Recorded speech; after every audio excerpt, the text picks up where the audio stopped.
Good morning, everyone. Today I'm going to teach you polymer of class 12th, and this is chapter number 15. So let's start. आज हम लोग पढ़ने जा रहे हैं फेनोल फॉर्मल्डेहाइड बैक पॉलीमर के बारे में, जिसको बैकेलाइट भी कहते हैं। अब ये फेनोल फॉर्मल्डेहाइड पॉलीमर जो है उसका जनरली हम लोग को कंडेंसेशन पॉलीमराइजेशन के लिए बाई फंक्शनल या ट्राई फंक्शनल मोनोमर चाहिए। अब यहाँ पे क्या होता है कि फेनोल फॉर्मल्डेहाइड पहले कंडेंस करता है। चूँकि ये बाई फंक्शनल है नहीं, तो ये कंडेंस करेंगे, और कंडेंस करने के बाद जो है ये कंडेंस किसके प्रेजेंस में करेंगे? ये खुद नहीं करेंगे जब तक एसिड और बेस कोई कैटलिस्ट नहीं होगा। और जब ये कंडेंस कर जाएंगे तो ये ऑर्थो या पारा हाइड्रोक्सी मिथाइल फिनोल देगा, जो कि फर्दर रिएक्ट करेगा इन कंपाउंड से, और फिर जो है फेनोल से रिएक्ट करेगा, और फिर ये रिंग बनाएगा। और रिंग का ज्वाइनिंग जो होगा वो CS2 ग्रुप से होगा। रिंग का ज्वाइनिंग किससे होगा? CS2 ग्रुप से होगा। अब यहाँ पे हम लोग देखते हैं कि इस तरह का रिएक्शन है CS2O। ये फॉर्मल्डिहाइड का जो स्ट्रक्चर होता है वो इस तरह का होता है H। लेकिन ये जो हाइड्रोक्सी है, हाइड्रोक्सी जो है फिनोल, जब OH ग्रुप मेन चेन में नहीं रहेगा, ये OH ग्रुप मेन चेन में, तो इसलिए फेनोल या अल्कोहल हम लोग यूज़ करेंगे। लेकिन जब मेन चेन में नहीं रहेगा, जब ये साइड चेन है, तो हाइड्रोक्सी इसका नाम हो जाता है। अब यहाँ पे क्या होगा कि ये कैसे रिएक्शन करेंगे? तो ये कैटलिस्ट का काम करेंगे। ये क्या करेंगे? ये इस हाइड्रोजन, यहाँ जो हाइड्रोजन है उसको लेके ये अपने साथ ले जाएंगे। ले जाने के बाद क्या होगा, मैं इसको दिखाना चाहूँगी, और ये कैसे हाइड्रोक्सी में चेंज करता है। अब यहाँ पे आप देख सकते हैं कि ये जो हाइड्रोजन है एक्चुअली जो बेंजीन है, जो फिनोल ग्रुप है, उसका फिनोल का पार्ट है। लेकिन ये जो बेस है OH-, ये अपने साथ H को ले जा रहा है। अब यहाँ पे जाने के बाद ये यहाँ पे नेगेटिव चार्ज आ रहा है, और ये नेगेटिव चार्ज जो है ये अटैक कर रहा है कार्बन ऑफ फॉर्मल्डेहाइड। जब ये फॉर्मल्डेहाइड पे कार्बन पे अटैक कर रहा है, तो ये जो डबल बॉन्ड है, चूँकि यहाँ पे 5 बॉन्डिंग हो जाएगा, नेगेटिव चार्ज के साथ वहाँ पे बॉन्डिंग हो जाएगा, तो 2 ऑक्सीजन के साथ, 2 हाइड्रोजन के साथ, और 1 इसके साथ, तो ये 5 बॉन्डिंग, तो जो कि अनस्टेबल है। अब इसमें क्या होगा कि ये जो डबल बॉन्डिंग है, ये डबल बॉन्ड थोड़ा सा शिफ्ट कर जाएगा ऑक्सीजन की तरफ, और ऑक्सीजन पे नेगेटिव चार्ज क्रिएट हो जाएगा। अब यहाँ पे आप देख सकते हैं, यहाँ पे ऑक्सीजन चार्ज पे नेगेटिव चार्ज आ गया है। यहाँ पे नेगेटिव चार्ज आप देख सकते हैं आ गया है। अब ये नेगेटिव चार्ज जो था, चूँकि OH- तो कैटलिस्ट है, उसका तो यूज़ कुछ नहीं हो रहा है, उसका तो इनिशिएट करेगा और जाएगा, वो कुछ लेकर ना जाए, लेके आया है ना दे के जाएगा। तो ये जो H+ आयन जो निकला था यहाँ से, फिर से वापस यहाँ पे आ गया, और ये स्ट्रक्चर बन गया। तो एक्चुअली होता इस तरह का रिएक्शन है। तो अब जो है हम लोग ये समझ गए होंगे आप लोग। अब नेक्स्ट जो है, अब ये दूसरा कंडेंसेशन रिएक्शन कैसे होता है वो मैं दिखाना चाहूँगी। अब दूसरा जो कंडेंसेशन रिएक्शन, आपको पता है कि फिनोल ये जो हाइड्रोक्सी मिथाइल है, तो ये जो हाइड्रोक्सी पार्ट है, ये दूसरे जो हाइड्रोक्सी मिथाइल पार्ट के साथ कंबाइन करेगा, दूसरे हाइड्रोक्सी मिथाइल पार्ट के साथ कंबाइन करेगा, और यहाँ पे H2O निकल जाएगा और H2 बच जाएगा। तो इसी तरह कॉम्बिनेशन होगा, और जो है ये जो एक लीनियर चेन बनेगा, and this linear chain is called novolap. So only CS2 remain, और H2O जो है वो कंडेंसेशन रिएक्शन में बाहर निकल जाएगा। So this is the reason behind why CS2 is left. So now we are going to see in the book. अब यहाँ पे देख रहे हैं कैसे ये लीनियर चेन बन गया है। इसी तरह बहुत सारे लीनियर चेन, क्योंकि ये जो वाटर मॉलिक्यूल है वो तो निकल जाएगा हाइड्रोजन के साथ, और फिर ये लीनियर चेन बनेंगे, और जो कि नोवेलैक बनेगा, और जो कि पेंट में यूज़ होगा। अब इस नोवेलैक को ये जो नोवोलैक है, अब इस नोवोलैक को फिर से फॉर्मल्डिहाइड के साथ हीट किया जाएगा। फिर से ये जो है, जब ये फॉर्मल्डिहाइड के साथ हीट किया जाएगा तो एक्सटेंसिव क्रॉस लिंकिंग होगा। तब आप देख रहे हैं कि इधर से तो रिएक्शन हो ही रहा था। अब जो है इधर से भी रिएक्शन होगा, इधर से भी रिएक्शन होगा, इधर से भी रिएक्शन होगा। तो चारों तरफ से रिएक्शन होगा, जिससे कि चारों तरफ से जो है वो एक्सेसिव क्रॉस लिंकिंग बना लेंगे और स्ट्रक्चर इतना जो है हाईली पैक्ड हो जाएगा, हाईली क्रॉस लिंकिंग हो जाएगा, जिससे कि उनको तोड़ना बहुत ही मुश्किल है। ये जैसे लीनियर चेन है, लीनियर चेन को तोड़ना आसान है, लेकिन जब ये हाईली क्रॉस लिंक्ड इधर से भी ज्वाइन कर रहा है, इधर से भी ज्वाइन कर रहा है, इधर से भी, इधर से भी, इधर से भी, एक भी कॉर्नर नहीं छूटेगा, तो क्या होगा कि बहुत ही ज़्यादा हाईली जो है ये ऐसे स्ट्रक्चर क्रॉस लिंकिंग हो जाएंगे जिसका नाम हो जाएगा बेकेलाइट। नोवोलैक को जब हीट करेंगे फॉर्मल्डिहाइड के साथ, तब ये बनेगा क्रॉस लिंकिंग। जब ये हो जाएगा तो ये बन जाएगा बेकेलाइट, जो कि थर्मोसेटिंग प्लास्टिक, आप लोग 8 क्लास में पढ़े भी होंगे कि थर्मोसेटिंग प्लास्टिक का मीनिंग होता है जो एक बार सेट कर गया, जो चेंज नहीं होने वाला है। तो दिस इज़ थर्मो। अब इसका यूजेस क्या होगा? तो यूजेस, चूँकि ये क्या करता है, ये इंसुलेटर का काम करता है, गुड कंडक्टर नहीं है इलेक्ट्रिसिटी का। तो ये बेकेलाइट जो है कॉम्ब, कंघी बनाने के लिए, फिर यूटेंसिल्स, हैंडल के लिए, हीट का भी नहीं कंडक्टर। अब देख रहे हैं कि हर एक तरफ से इसमें बॉन्डिंग हो गया। यहाँ पे CH2, इधर से कंडेंसेशन हो गया, इधर से कंडेंसेशन, सब तरफ से वाटर मॉलिक्यूल निकल गया, जैसा कि मैंने बताया है और आपको समझ में आ गया होगा। तो इस तरह क्रॉस लिंकिंग होगा। इधर से भी हो सकता है, ऐसा नहीं है कि इधर से नहीं हो, इधर से भी हो जाएगा। तो इस तरह का हाईली कंडेंस, तो स्टार्टिंग जो होता है वो फेनोल और फॉर्मल्डिहाइड से होता है, लेकिन बाद में इतना कंडेंस हो जाता है, उसको फॉर्मल्डिहाइड के साथ हीट करने के बाद इतना कंडेंसेशन हो जाता है कि ये हाईली क्रॉस लिंकिंग हो जाता है, जिसकी वजह से ये थर्मोप्लास्टिक में आ जाता है। अब next is melamine formaldehyde resin. Again ये जो CHO, जो रिएक्शन बताने का मेरा मेन मोटो था, ये CHO, यहाँ पे डबल बॉन्ड है, यहाँ पे हाइड्रोजन है, यहाँ पे हाइड्रोजन है, ये कैसे OH ग्रुप में चेंज करता है वो बताने का था। तो बिल्कुल उसी तरह का रिएक्शन होगा और यहाँ पे जो है आपका बनेगा, इस तरह का रिएक्शन होगा। ये इंटरमीडिएट है। अब फिर क्या होगा कि ये जो कंडेंसेशन होगा इधर से भी होगा, जैसा इधर से भी कंडेंसेशन होगा, ये CH2, फिर इधर से भी होगा, फिर इधर से भी होगा।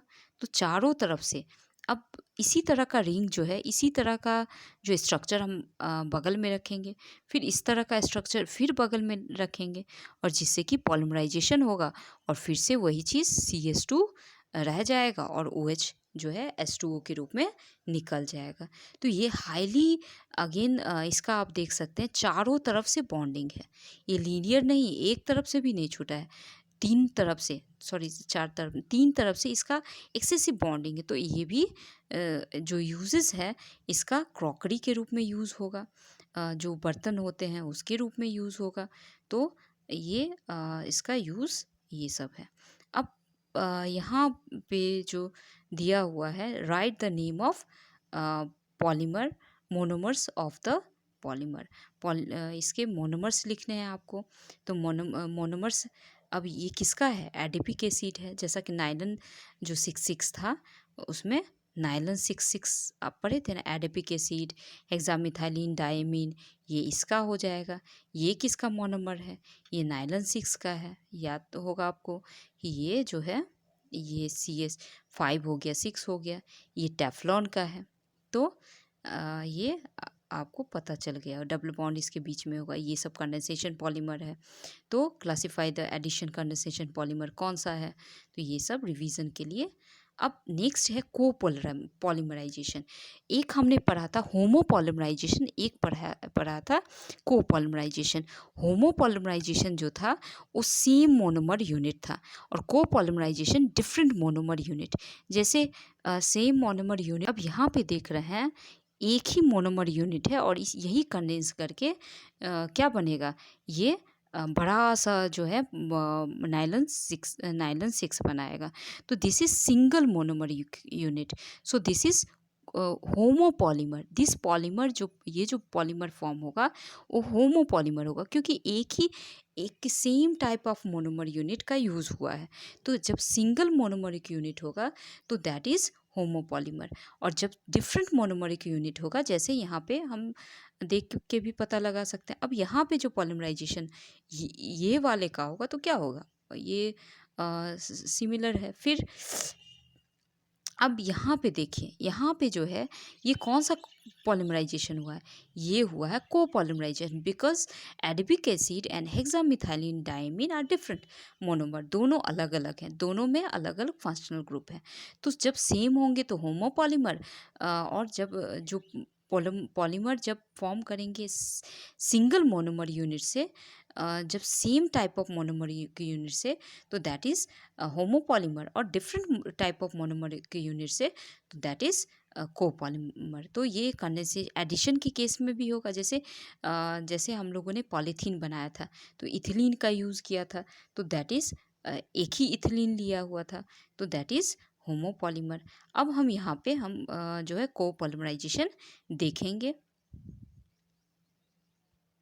अब यहाँ पे जैसे देख रहे हैं, यहाँ पे कोपॉलीमर है, मीनिंग दो मोनोमर यूनिट।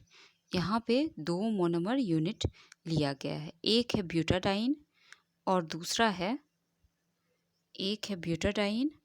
और दूसरा जो होगा वो हो जाएगा, दूसरा हो जाएगा स्टाइरिन। एक ब्यूटाडाइन होगा और दूसरा जो होगा स्टाइरिन, जो कि आपको दिख रहा है। तो यहाँ पे बॉन्डिंग का जो शिफ्टिंग होगा कुछ इस तरह होगा। ब्यूटाडाइन का डबल बॉन्ड जो है सिंगल बॉन्ड की तरफ शिफ्ट हो जाएगा, और डबल बॉन्ड फिर सिंगल बॉन्ड की तरफ जो स्टाइरिन मॉलिक्यूल है उसके तरफ चला जाएगा, और ये बाद में इस तरह का चेन रिएक्शन हो जाएगा। और इसी तरह का रिएक्शन जो है होते जाएंगे, और जिससे कि बड़ा सा पॉलीमर जो फॉर्म होगा, और जिससे कि ब्यूटाडाइन स्टाइरिन रिंग फॉर्म करेगा, स्टाइरिन जो है पॉलीमर बनेगा। तो इसको कहा जाता है buna butadiene styrene buna S. So this is most important copolymer. So now ये नेचुरल रबर का सब्स्टिट्यूट के रूप में यूज़ होता है, और इसका मैन्युफैक्चर ऑटो टायर, चूँकि ये बहुत ही क्या होता है टफ़ होता है, जिसकी वजह से फुटवेयर चप्पल बनाने के लिए, फुटवेयर कंपोनेंट बनाने के लिए, फ्लोर टाइल्स जो टाइल्स होते हैं उनको बनाने के लिए, ये सब के लिए ज़रूरी होता है। अब है नेचुरल रबर।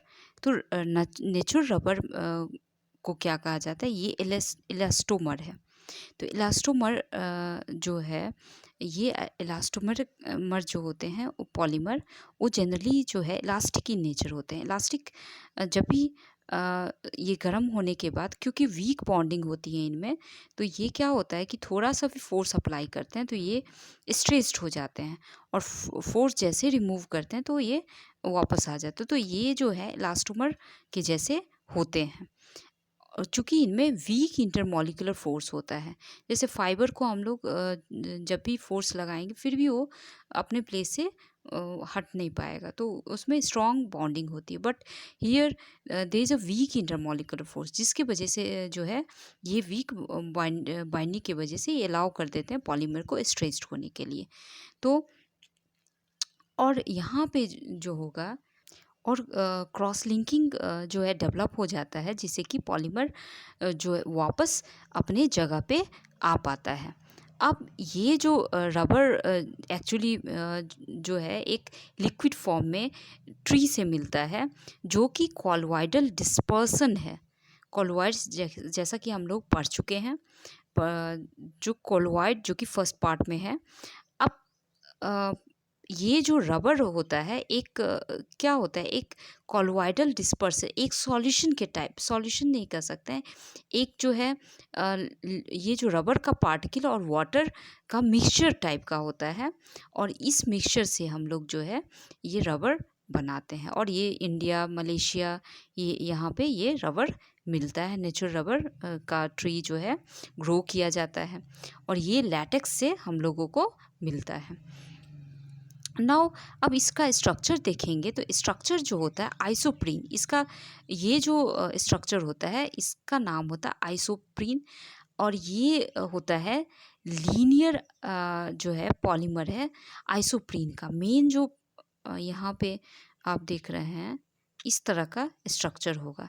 तो 2 मिथाइल, अब यहाँ से हमने क्या किया 1 2 3 4, तो क्या हो गया ब्यूट 4। अब यहाँ पे एक्चुअली ये जो है चेन में है। जब हम इसका मोनोमर देखेंगे, जब हम इसका मोनोमर देखते हैं तो क्या होगा, यहाँ पे देख लेते हैं। तो यहाँ पे डबल बॉन्ड, यहाँ पे सिंगल, यहाँ पे डबल, यहाँ पे सिंगल, ये ब्यूटा हो गया, ब्यूटा 4। डाइन, अब यहाँ से अगर काउंटिंग करते हैं, यहाँ से अगर हम लोग काउंटिंग करते हैं 1 2 3 4, तो 1 पोजीशन पे, 3 पोजीशन पे ये ब्यूटाडाइन। अब यहाँ पे ये जो मिथाइल ग्रुप है वो 2 पोजीशन पे है, तो यहाँ पे मिथाइल डाल देंगे। तो एक्चुअल जो स्ट्रक्चर होता है इसका इस तरह का होता है। अब ये होता है सिस, ये होता है, क्या होता है, सिस होता है। सिस का मतलब, सिस का मीनिंग जो होगा आप इधर देख सकते हैं। सिस का मीनिंग जो होगा कि ये जो दोनों एक तरफ है, तो सिस ये जो बनेगा वो बनेगा, ये जो नेचुरल मोनोमर जो हो, नेचुरल रबर जो होगा वो लीनियर पॉलीमर होगा आइसोप्रीन का। और मैंने बताया था कि ये बॉन्डिंग का शिफ्टिंग होता है, तो जहाँ पे मोनोमरिक यूनिट में यहाँ पे डबल बॉन्ड था, जहाँ पे नहीं होगा वहाँ पे पॉलीमर में डेवलप हो जाएगा। तो यहाँ का बॉन्ड इधर शिफ्ट हो गया, यहाँ का बॉन्ड इधर शिफ्ट हो गया, और ये एक पॉलीमराइजेशन हुआ, एक पॉलीमर बन गया। तो ये नेचुरल रबर जो है, और ये नेचुरल रबर को क्या कहा जाता है, cis 1,4 poly isoprene. Poly isoprene, poly मतलब again polymer, this is polymer, polymer. और यहाँ पे मोनोमर क्या है, आइसोप्रीन है। आइसोप्रीन किसको कहते हैं, 2 methyl 1,3 butadiene. So this is sis 1,4 poly isoprene. So I hope ये क्लियर हो गया होगा। अब यहाँ पे क्या होता है कि यहाँ पे बहुत ही वीक वैन डर वाल फोर्स है, और जिसकी वजह से ये जो है स्ट्रेच कर सकते हैं, और इसी के वजह से ये जो है इलास्टोमर है। इलास्टोमर कहने का मतलब है कि ये जो है थोड़ा सा फोर्स देंगे तो ये बढ़ जाएगा, और थोड़ा सा उसको हटाएंगे तो ये जो है रिमूव करने से ये वापस आ जाएगा। तो दिस इज़ इलास्टोमर, और ये प्रेफरेबल प्रॉपर्टी नहीं है रबर की, और जिसके वजह से रबर का बहुत जगह यूज़ नहीं होता है। तो जनरली जब हम टेम्परेचर पे हीट करते हैं रबर को, ये 335 केल्विन टेम्परेचर है। बहुत ज़्यादा नहीं कह सकते हैं टेम्परेचर। तो ये क्या हो जाता है, गर्म करने पे सॉफ्ट हो जाता है, और टेम्परेचर जैसे 283 केल्विन से कम करेंगे तो आप समझ सकते हैं 273 हो गया 0 डिग्री सेल्सियस, 10 डिग्री पे क्या हो जाएगा, ये ब्रिटल हो जाएगा, टूटने वाला हो जाएगा। और इसमें और भी क्या थोड़ा सा प्रॉब्लम होता है कि ये बहुत ज़्यादा वाटर को एब्जॉर्ब करने का कैपेसिटी होता है। तो वाटर को एब्जॉर्ब करने का कैपेसिटी, हीट करेंगे तो ये सॉफ्ट हो जाएगा, ठंडा हो जाएगा तो टूट जाएगा, ब्रिटल हो जाएगा, नॉन पोलर में सॉल्युबल होगा। चूँकि ये नॉन पोलर है, हाइड्रोकार्बन से बने हुए जो भी ये एक्चुअली हाइड्रोकार्बन से बने हुए हैं, कार्बन हाइड्रोजन आप देख सकते हैं, कोई भी अलग ग्रुप नहीं है। तो हाइड्रोकार्बन क्या होता है कि नॉन पोलर होता है, और ये और जैसा कि आपको पता होगा नॉन पोलर में सॉल्युबल होता है, तो ये नॉन पोलर में सॉल्युबल होगा। तो ये नॉन पोलर में सॉल्युबल होगा।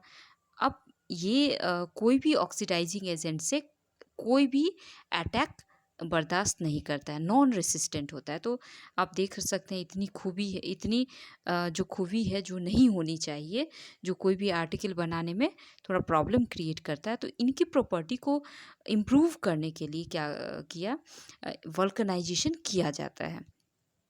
तो ये वल्कनाइजेशन सिंपली क्या किया जाता है कि सल्फ़र के साथ, मेन जो कंस्टिट्यूएंट है सल्फ़र के साथ, इनका जो डिज़ायरेबल प्रॉपर्टी लाने के लिए कि उसमें ऐसे क्वालिटी हो जिससे कि उसको हम लोग ऐसे आर्टिकल बना सके, प्रेफरेबल जो अच्छे आर्टिकल बना सके, तो उसके लिए कुछ सल्फ़र मेन है, सल्फ़र उसमें ऐड किया जाता है और कुछ एडिटिव होते हैं, और टेम्परेचर जो लिया जाता है 373 टू 415।